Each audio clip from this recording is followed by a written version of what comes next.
Have you ever thought about what it really takes to build a dream? I mean, a huge, magnificent, almost impossible dream? Well, today, we're going to get into the story of St. Petersburg, an absolute jewel of a city in Russia, born from an incredible vision and just unimaginable effort. I mean, just look at it.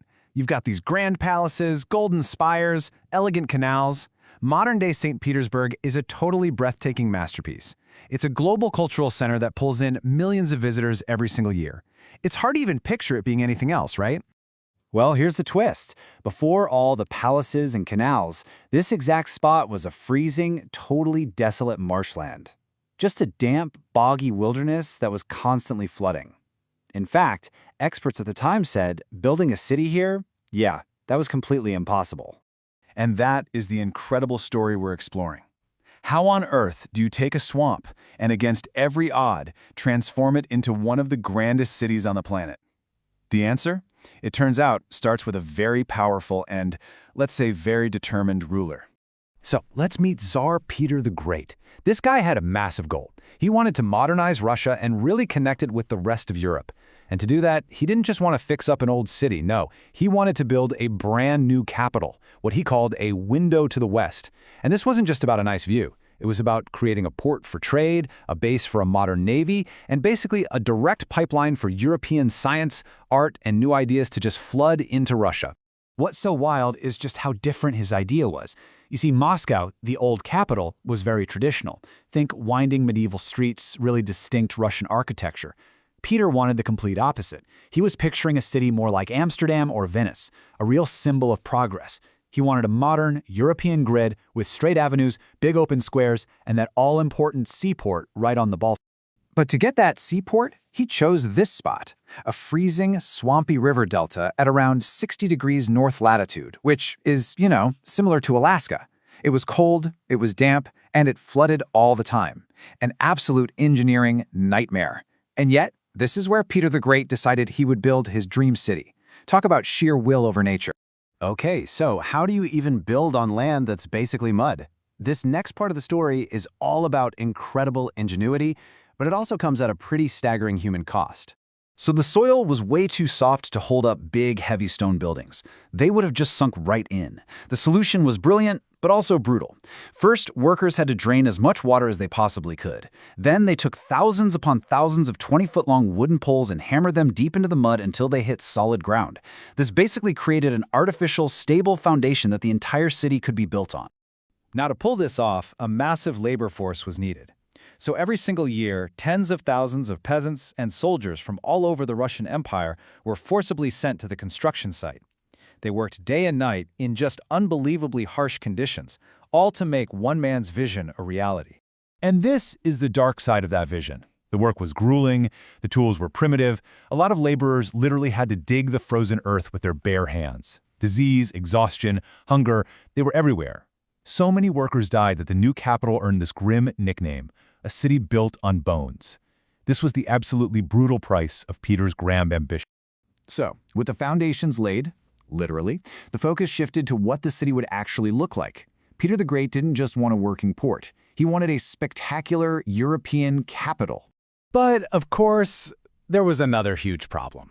This whole swampy area had no local building materials, and especially no stone. So, how do you build a massive stone city in a place that has no stone? Peter's solution was both forceful and really clever. He created something called the stone tax. Every single ship sailing into the new city and every cart coming in by land was required by law to bring a certain number of stones with them. It just goes to show you his determination and the absolute power he had. He literally imported his city piece by piece just by ordering it to happen. Peter brought in famous architects from places like Italy and France to design his new capital, and they created a city that looked totally different from the rest of Russia. Instead of crooked lanes, it had these straight, wide avenues. It had vast open squares, and the buildings were often painted in bright blues, greens, and yellows, which was a really cheerful contrast to the often gray northern skies.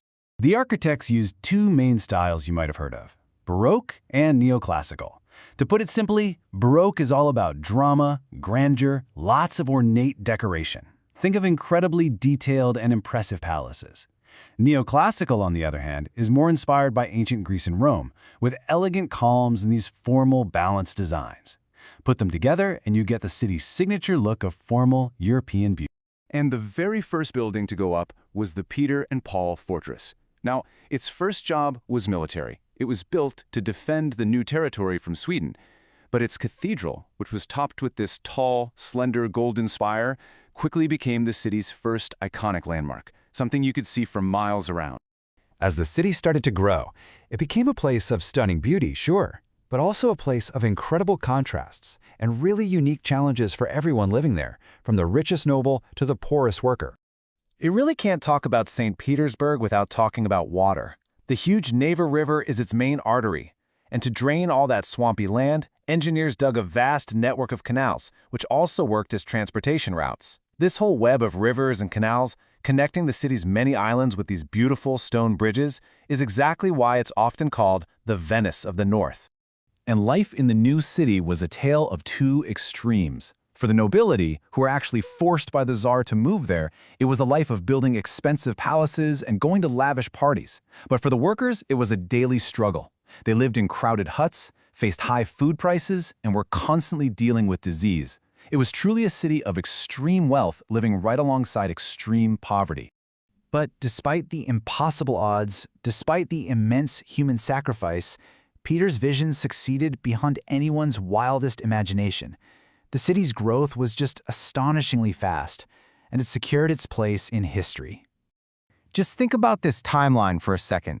The city was founded in 1703, and just 9 years later, it became the capital of all of Russia.